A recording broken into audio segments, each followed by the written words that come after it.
Hey everyone, welcome back to the channel, or if you're new here, welcome. I wanted to make a video that was actually requested, and it was something I had been thinking about doing, and it was on my list, but I decided to just go ahead and do it because as we head into fall and winter, it's when everybody starts baking and getting into all of those things. And so I wanted to share with you my top have to have tools that are really readily available and ingredients for from scratch cooking or baking. And so I'm also going to spend a little bit of time talking about which of these ingredients that I choose to buy in bulk and which ones that I have found that it really doesn't help to do that. Maybe that'll be helpful for you. So let's jump into today's video and let me tell you what my top tools and ingredients are as a from scratch cook.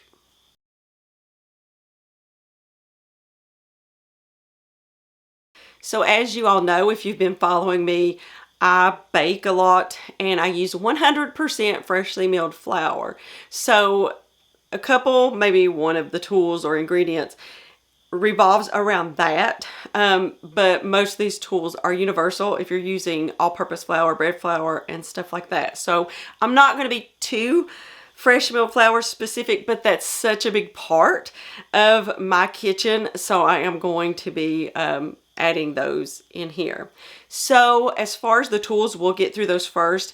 I just kind of looked around my kitchen this morning because I was cooking and doing some things in here yesterday, and I was like, okay, I know what I left out on the counter from yesterday, and so I'm going to share that with you all today. Grain meal, of course, is always on my counter. I don't put it up in between. I never put it away. It's always out. I actually have two that are out on my counter because I do have an Instagram page and I do reels that uses both of those. And so it just doesn't make sense to keep pulling them in and out. But I do have a stone meal and an impact meal, and I use both of them for different applications, but I'm going to be doing another video, so be looking for it. So I'm not going to get into that today about if I could only pick one grain meal, which one would it be? And so be looking for that, and I'm going to give you my reasons and why that I would choose that particular one. But anyways, I've got the two grain meals. If you bake with fresh milled flour, it is pretty important to have a grain meal. Number one, because you can get fine flour. And number two, because it doesn't heat up the flour like a blender would do. I used a blender for a long time and that flour was popping. I'm sure most of the vitamins and minerals were gone by the time I would mill it up in that Vitamix blender. But I did it to see, how it would work. And then I ended up with a hand crank one, which I still have and I love, because if the power goes off, no problem. Or even the little motor that attaches to it is a little DC motor. It will pull much less from our generator if the power's off and I want to use it with the motor. So I keep it out. I recently just brought it back out because I got thinking, I made a video about it, and then I got thinking about winter time is when we have most of our power outages. And so I do have that out as well.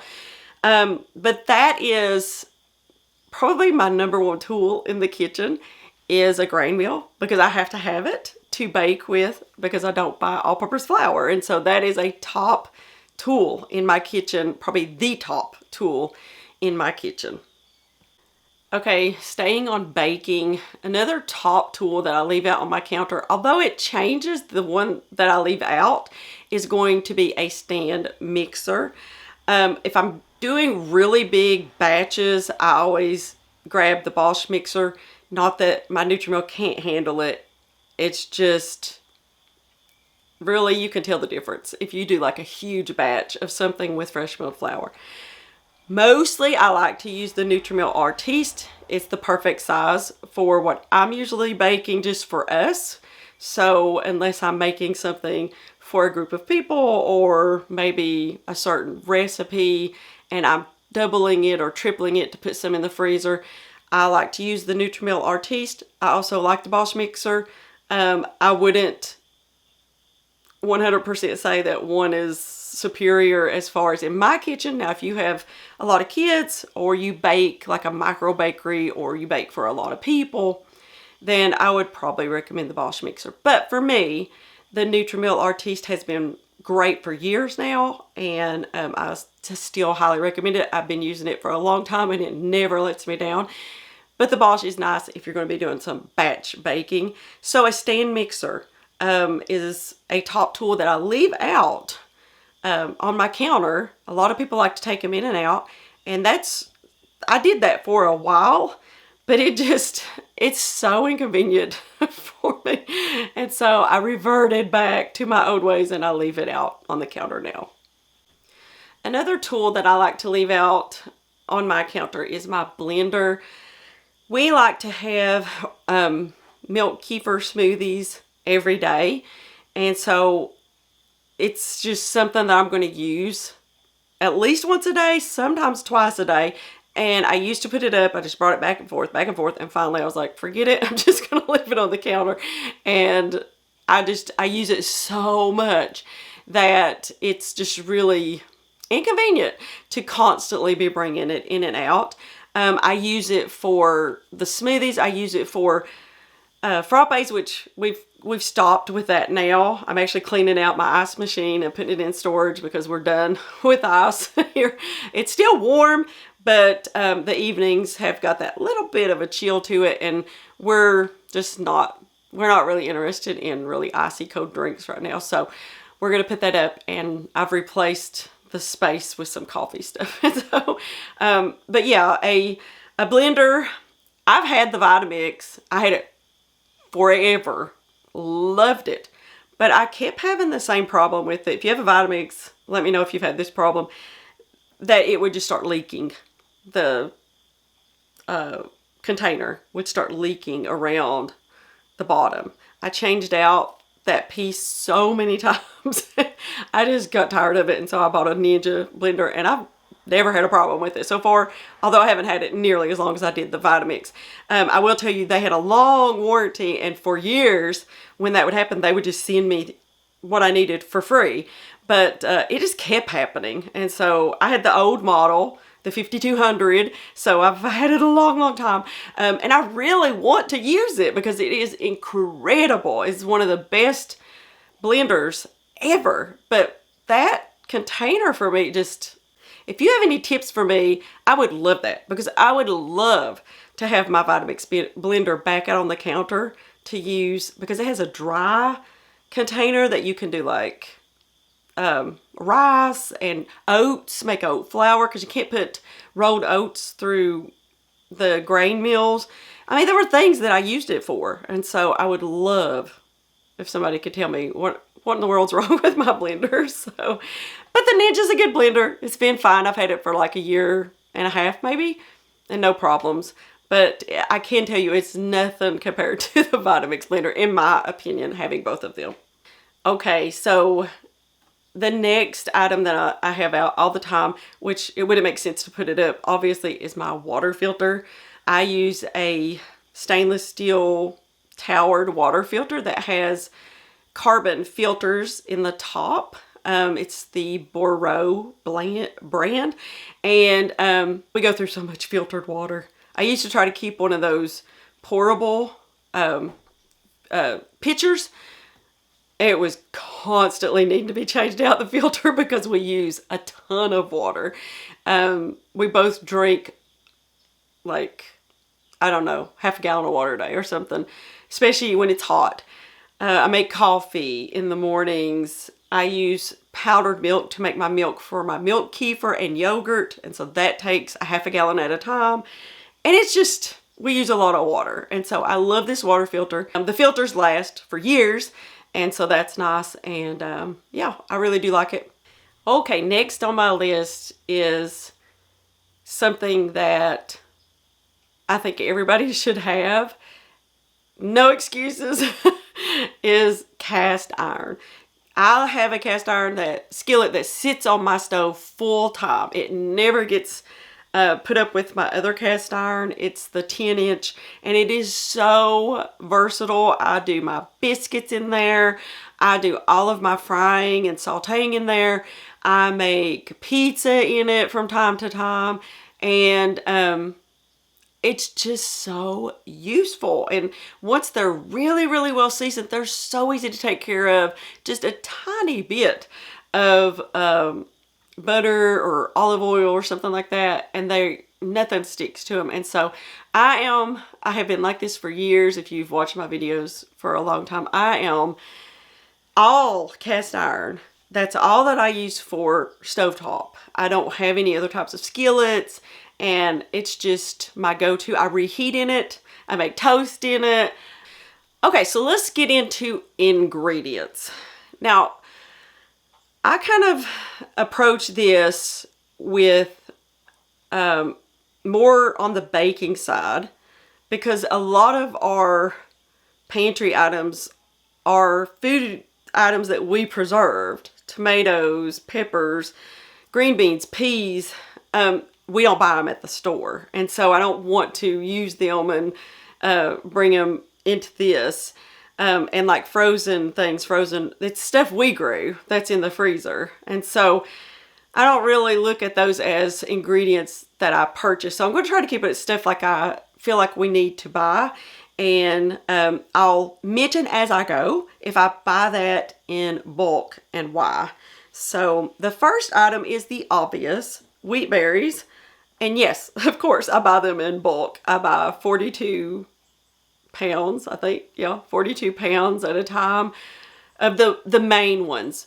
And for me, everybody's different. For me, the main 4 are hard red, hard white, spelt, and einkorn. Okay, so now I'm just going to go through a few kind of rapidly because they don't need a lot of explanation.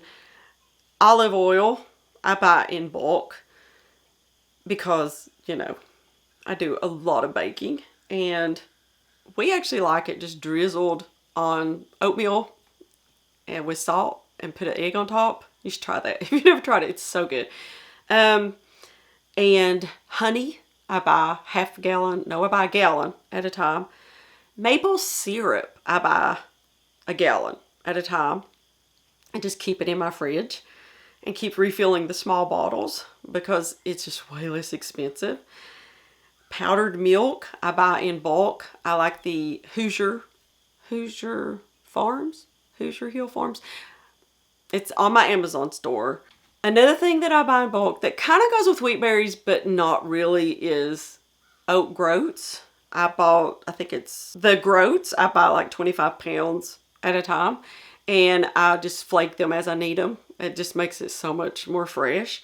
We don't use a ton of oats here, but in the winter, I will make them more often because it's just a really nourishing, warm breakfast, and we enjoy having those. I also like to toast them and add them to muffins and cookies and things like that.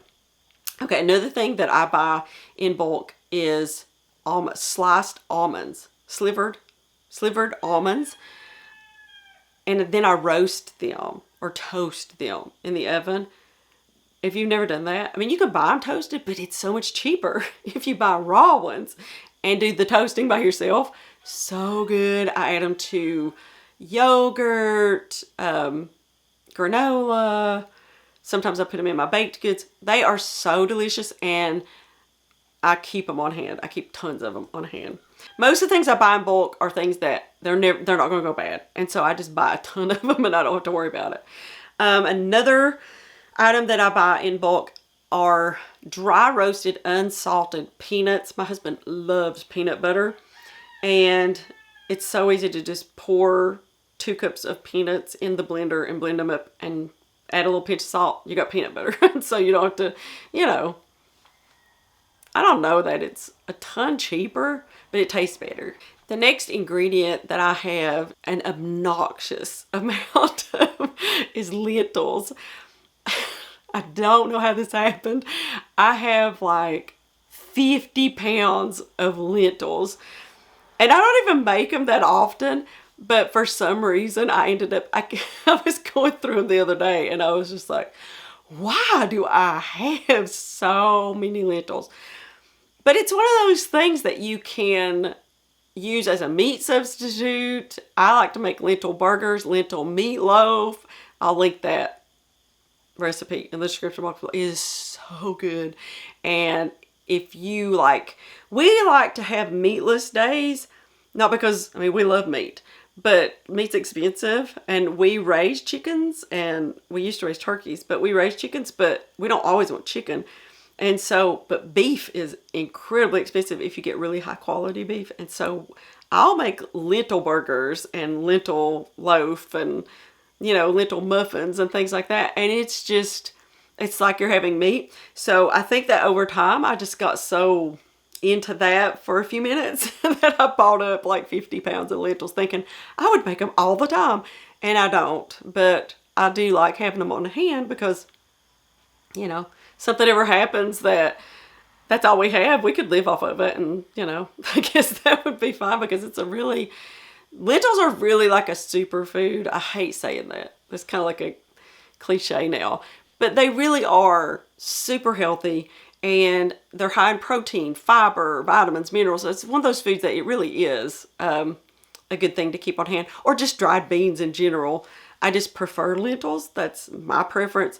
And so I keep entirely too many lentils on hand. Now the next one is salt. I do buy this one in bulk because I use the Redmond's real salt that I think is the only salt that I just can't imagine ever not using it. It is very, very pure. It's mild.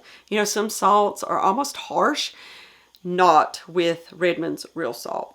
Okay, so for the next baking ingredient that I buy is active dry yeast and instant yeast. I really lean on instant yeast a lot because I like to soak my fresh milled flour in the water, oil, egg, whatever, before I add the salt and the yeast. And so for that to work, it's easier just to use instant yeast.